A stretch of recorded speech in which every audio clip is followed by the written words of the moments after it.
Hello, welcome to today's EMBN Show. Big news, we've got a refined motor gearbox unit from the UK to talk about in this week's show. We've also got sort of a homemade version of a gearbox as well we'll get into, and some more interesting industry news, I think, this week.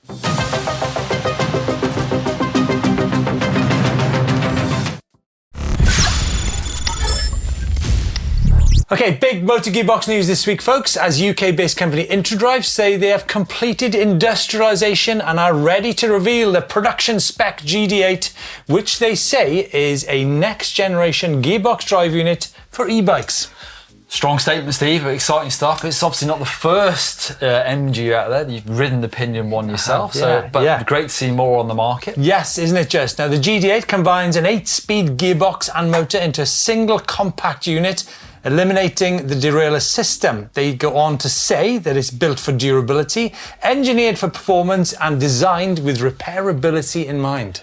Hot topic, Steve, from myself and from our viewers as well, as you see in the comments, which we'll go into in the feedback section. But from the video I did last week talking about motor reliability and repairability being designed into the unit. So I think that will be, really positive news for most people. And do you know what? I think with this, it actually looks the works. It does look super, super neat. Actually, a bit of a reminder why a motor gearbox unit is such a cool thing to have on a mountain bike. First of all, it reduces maintenance. Don't laugh. Secondly, improves reliability for riders. And I think in general, it's a nice experience to have because the silence that you get out of a system like this. Yeah, we've talked about where weight is on a bike as well, but I'm guessing it's the lower maintenance that you're stuck on. But these have been improved on the pre-production versions as well. Yeah, so you're dead right. But, Introdrive are building pilot production units in Edinburgh to be delivered to the brands for testing. They're also raising investment to scale production to meet the growing demand for what says a low maintenance e-bike way. We have ridden pre-production versions of this bike previously. What's it like? Motor. It was a little bit noisy, but it was it definitely was pre-production. I think maybe I had a couple of late nights at Eurobike as well. So, but look, for some more details, it's an 8-speed gearbox, powerful motor, single compact system. Like I said, eliminates the need for a derailleur. It's all about reliability, performance, and repairability.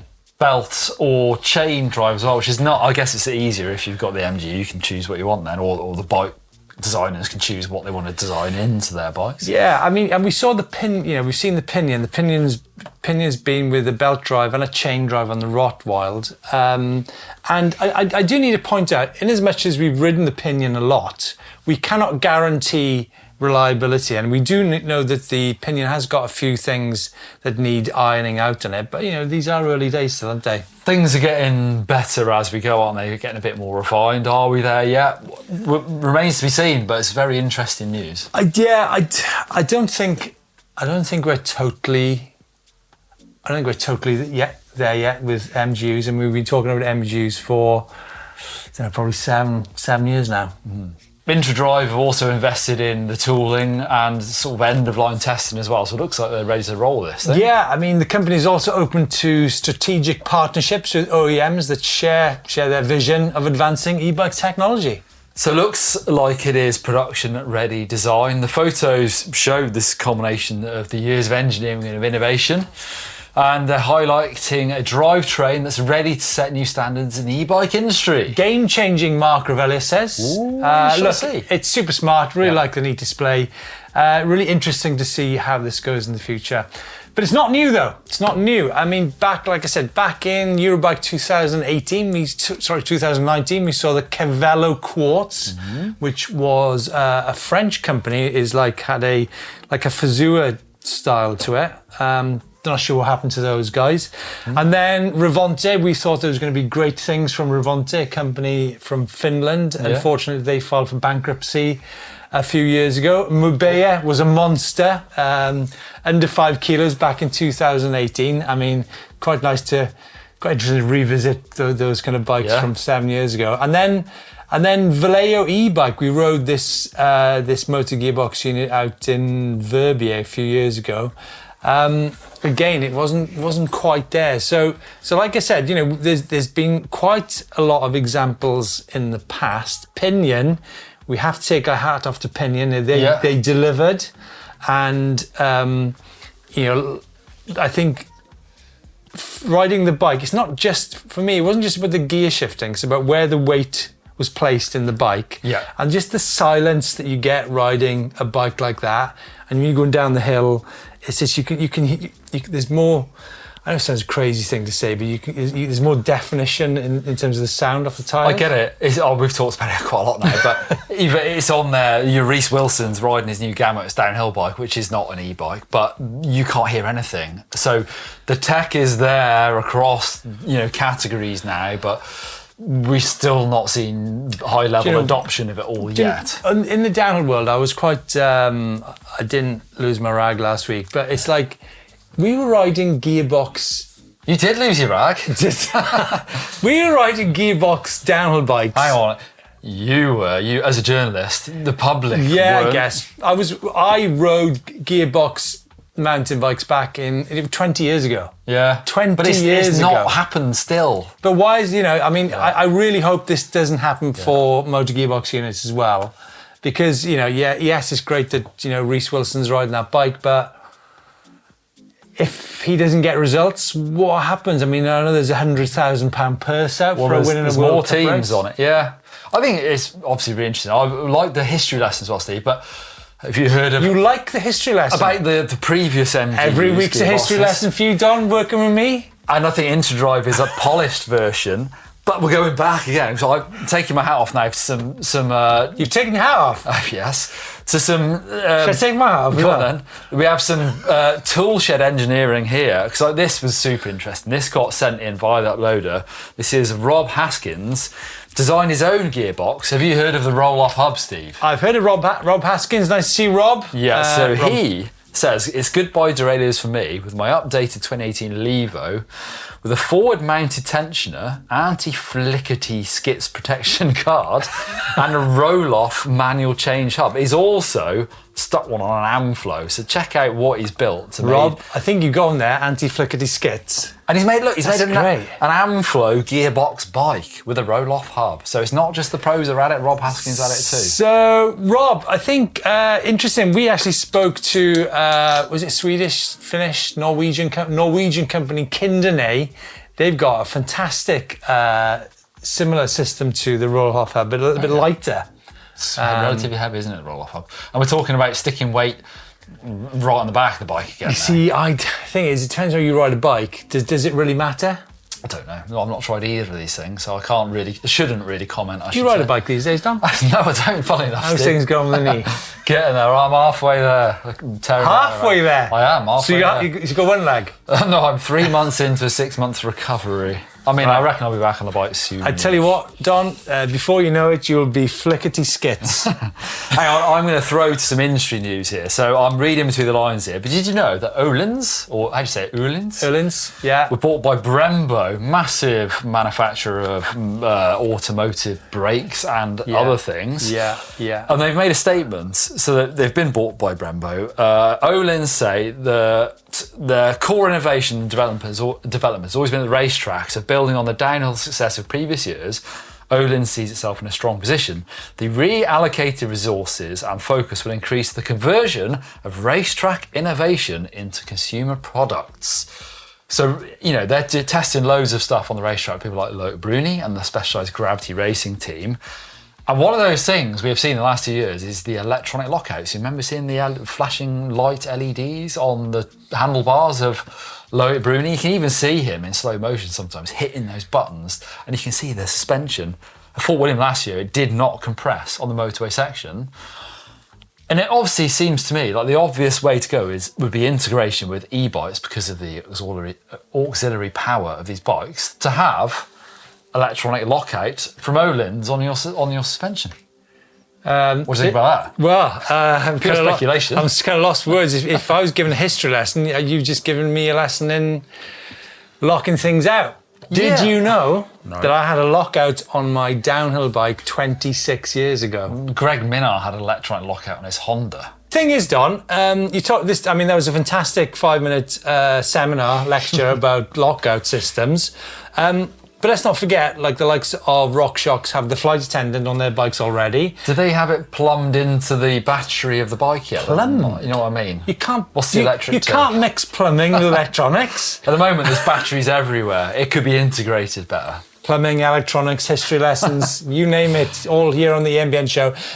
Nino Schurter used it at World Cup Racing, didn't he? Apparently, I'm sure I've read something, a press release that says it works 3,000 times in your average cross-country World Cup race. Be careful what you're reading about, Don. Exactly. Into cool places, and I'm doubling up again. Actually, Halvard Kalstad got in touch last week and showed us an amazing looking single track in Norway, and he's back with this steep looking, what he says, found a steep and fun rock climb in Øygarden, Norway. Right up your street, that steep. It's right up my rock slab. Yeah, it is. Do you like that one, Nick? Right up my rock slab? Oh, yes. Halvard, I love this. It looks like a bit of granite to me. Exactly, we were talking about geology last week. I knew you'd be back with the stats. Nelson Mandela capture site exploring the KwaZulu-Natal Midlands, South Africa on my Specialised lever, Rob Anderson. That's cool, isn't it? And then picture taken on my white E160 RAF, Davidstow, Cornwall, an old airfield from World War II with David Hunt. In some feedback, I did the video last week about buying a second-hand bike, which I thought was a bargain. £2,500 for that Marin, however you want to say it. Could you summarise what happened with the Shimano business? It's really tricky. I've actually answered a few comments on that video where there's an official answer and then there's a non-official answer. Is this the Neil Donoghue answer? Now, the non-official answer is they want people to be riding their motors. They will try and help you out, but they don't want to say, you know, if your motor's out of warranty, we will definitely do this, that and the other. So there should be help if you go to a shop. And so there is a way of doing it, but like I say, they're working on an official answer for that problem, really. I did see another comment from one of the viewers saying there's actually other motor repair centres in the UK. I think there's one in Barrow. I replied to that. That's interesting. Did not know about that. So thank you very much. Yeah, we totally didn't know about that. That's great. I mean, the more service centres there are across the world, the better, really. Yeah, and I thought this one was quite good. Wizno says, new bikes on offer are normally as cheap as the silly prices being asked by used sellers. However, in that case, I don't totally agree, because I thought 2,500 was good value for that bike. As I say, it's a bit rough around the edges, that bike, but I thought that was a really good buy. Didn't buy it personally. I pretended to buy it for the video. You pretended? But I do know that bike got sold very quickly, so someone is out there riding that bike around. That was a Marin. How much was it? £2,500. Yeah, you say that, right? The Canyon Neuron On, which I've been riding the last few weeks, a friend of ours just bought one for £3,900. Really? I think it's an absolute flying machine. It is incredibly capable. That bike is as capable as any bike that sells for 5 figures. Yeah. So, in as much as it's nice that the Marin was £2,500, I'd argue that maybe, you know, the sort of direct sales bike such as the Canyon might be even better value for money. And you're getting a brand new bike. Brand new bike. You haven't got all the faff that you went through. Yeah, although, you know, everything was good on the bike. Nothing needed replacing as such. So, yeah, I definitely get the point. Folks, let's know what your steps are if you're buying a second-hand e-mounted bike. Will you go for second-hand or will you go for a brand new bike? Let's know what you're going to be doing. And as well, on last week's show, I asked in the comments what bike you'd like to see the DJI motor on. The highest voted answer was, from South Yorkshire mountain biker, the Orbea Rise. Are we getting carried away with DJI? Possibly. I hear DJI.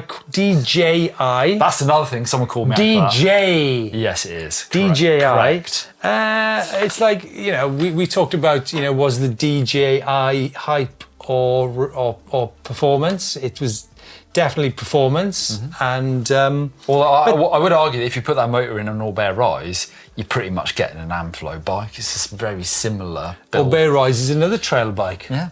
Having said that, the Orbea Rise has actually won a World Cup podium in an e-bike race, and the Damien Hauton. The tweaked version of. And one other comment here, Don. I'll read the comment out, right? I've got no idea. I think you've had a late night here. Lost Valley Trail in St. Charles, Missouri. MO, is Steve, I'll stop it. It's because last week I said that was Minnesota. And I'm being corrected, rightfully so, by Worm. He says it's Missouri, and it's very near where uranium and TNT were processed in the 20th century. And now a great place to ride a bike. Thank you for the correction. What is MA short for? MA, is that Minnesota? I would say Minnesota for everyone. Massachusetts. Yeah, you been there? Nope. You going there? Nope. I thought you were going close to there.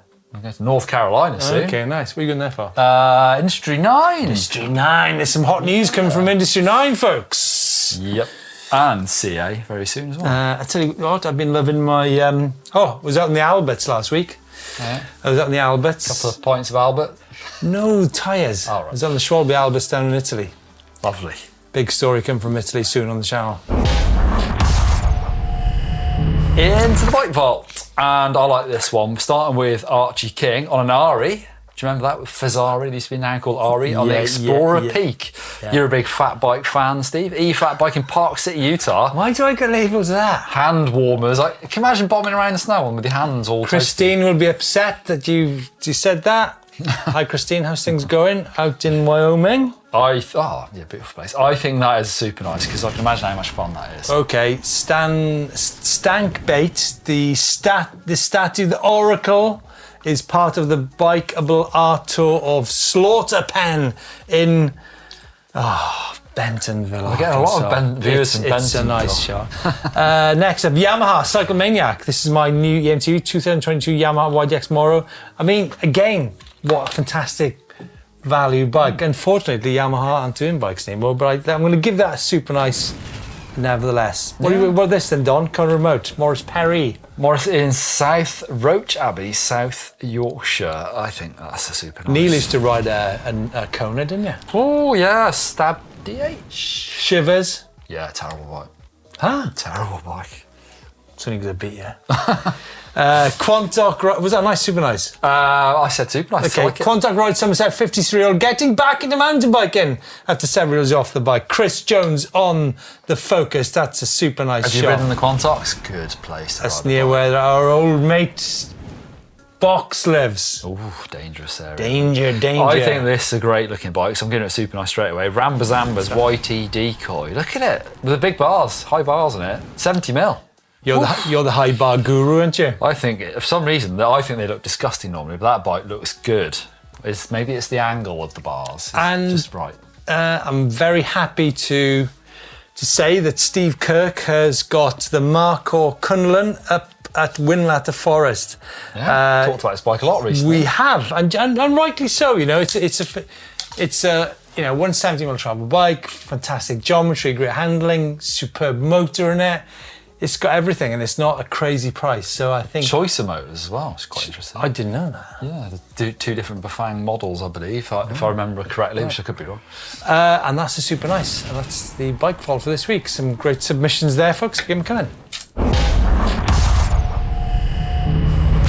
Getting social, I love this. It's from the Common Style Tempo bike we talked about a month or so ago probably, and a really cool shot of Hugo Frixel on. It's like a follow along, and it just looks like pure fun to me, so I loved it. And you know what, there is actually one more thing. I did notice, and I can't find the link, this was on the Amflow bike community, and it's a Trail Watts booster system. So you can actually bolt a booster battery onto More! We're talking a kilowatt. Yeah. So, that's quite interesting. But obviously, the Trail Watts booster systems actually originally were for Specialized Levo. So, they don't sell an official range extender, so interesting. That's it for this week's EMBN Show, folks. Let us know your thoughts on the GD8. Oh, because you got a DB8, didn't you? I have, yeah.